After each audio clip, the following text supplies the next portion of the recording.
ಬೀಡಿ ಕಾರ್ಮಿಕರನ್ನ ಕನಿಷ್ಠ ಮಜೂರಿ ತುಟ್ಟಿ ಭತ್ಯೆ ಕೊರಿಯರೆಗೆ ಪೊಯ್ಯ ಸಮಸ್ಯೆ ಪರಿಹಾರಗೂ ಒತ್ತಾಯ ಮಲ್ತದ ಶಬರಿಮಲೆ ವಿಷಯಡು ಹಾಳು ರಾಜಕೀಯ ಮಲ್ಪನೆಗೂ ವಿರೋಧ ತೋಜಾದ ಕುಡ್ಲಡ ಬುಧಾರ ಜನಾಗ್ರಹ ಚಳವಳಿ ಲೆಕ್ಕೊಡು ಸಿಪಿಐಎಂ ಪಕ್ಷ ಧರಣಿ ಸತ್ಯಾಗ್ರಹ ನಡಪಾಡು ಸಿಪಿಐಎಂ ಪಕ್ಷದ ನಿಲೆಟ್ ಕುಡ್ಲದ ಜಿಲ್ಲಾಧಿಕಾರಿ ಆಫೀಸ್ ಗಿಡ್ದ ಎದುರು ಬುಧಾರ ಜನಾಗ್ರಹ ಚಳವಳಿದ ಲೆಕ್ಕೊಡು ಒಂಜಿ ದಿನದ ಧರಣಿ ಸತ್ಯಾಗ್ರಹ ನಡಪಾಯಿರ ಬೀಡಿ ಕೆಲಸದಗ್ಲಿಗ ನಿಘಂಟದ ಮಜೂರಿ ಬೊಕ್ಕ ತುಟ್ಟಿ ಭತ್ಯೆ ಕೊರಿಯರೆ ಒತ್ತಾಯ ಪೊಯ್ಯ ಸಮಸ್ಯೆ ಪರಿಹಾರಗೂ ಒತ್ತಾಯ ಅಕ್ರಮ ಟೋಲ್ ಗೇಟ್ ಬಂದ್ ಮಲ್ಪೆರೆ ರಾಜಮಾರ್ಗ ಮೇಲ್ಸಂಕ ಅವ್ಯವಸ್ಥೆಯನ್ನು ಸರಿ ಮಲ್ಪೆರೆ ಒತ್ತಾಯ ಶಬರಿಮಲೆ ವಿಷಯಡು ಪೊಕ್ಕಡೆ ರಾಜಕೀಯ ಮಲ್ಪನ ವಿರುದ್ಧ ಇಂಚ ಬೇತೆ ಬೇತೆ ವಿಷಯಲಿಡು ಈ ಧರಣಿ ಸತ್ಯಾಗ್ರಹ ನಡೆತನ ಸಿಪಿಐಎಂ ಜಿಲ್ಲಾ ಸಮಿತಿ ಪದಾಧಿಕಾರಿಗಳು ಪ್ರತಿಭಟನೆ ಪಾಲ್ದೆತ್ತೊಂದು ಪಾತಿರಿಯರ ಸಿಪಿಐಎಂ ಜಿಲ್ಲಾ ಸಮಿತಿ ಕಾರ್ಯಂತರ ವಸಂತ ಆಚಾರಿ ನಮ್ಮ ಕುಟುಂಬದೊಟ್ಟಿಗೆ ಪಾತಿರ್ದು 80 ತಿಂಗಳುಡ್ದು ಕನಿಷ್ಠ ಮಜೂರಿ ಬಾಕಿ ಉಂಡು ತುಟ್ಟಿ ಭತ್ಯೆ ತಿಕ್ಕದಿಜಿ ಕಟ್ವಣ ಇಲ್ಲು ಕಟ್ಟರೆ ಪೊಯ್ಯೆ ತಿಕ್ಕೊಂದಿಜಿ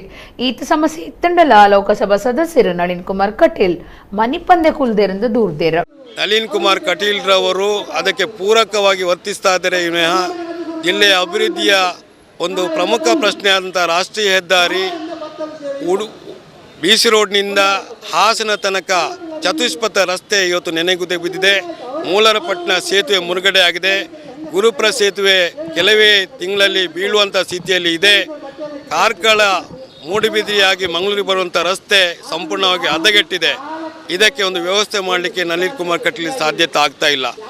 ಇಂಥ ಪ್ರಶ್ನೆಗಳು ಇಟ್ಕೊಂಡು ಜನರು ಕೇಳುವಂಥ ಸಂದರ್ಭದಲ್ಲಿ ಶಬರಿಮಲೆಯ ಪ್ರಶ್ನೆ ಇಟ್ಕೊಂಡು ಇವತ್ತು ಒಂದು ಹಾಳು ರಾಜಕೀಯ ಮಾಡ್ತಿರುವಂಥ ಬಿಜೆಪಿಯ ಪರವಾಗಿ ನಳಿನ್ ಕುಮಾರ್ ಕಟೀಲ್ ಅವರು ಶಬರಿಮಲೆಗೆ ಹೋಗಿ ಅಲ್ಲಿಂದ ಬಂದು ಇಲ್ಲಿಗೆ ಪತ್ರಿಕಾಗೋಷ್ಠಿ ಮಾಡಿಕೊಂಡು ಜನರ ನಂಬಿಕೆ ಪ್ರಶ್ನೆ ಇಟ್ಕೊಂಡು ರಾಜಕೀಯ ಮಾಡ್ತಾ ಇದ್ದಾರೆ.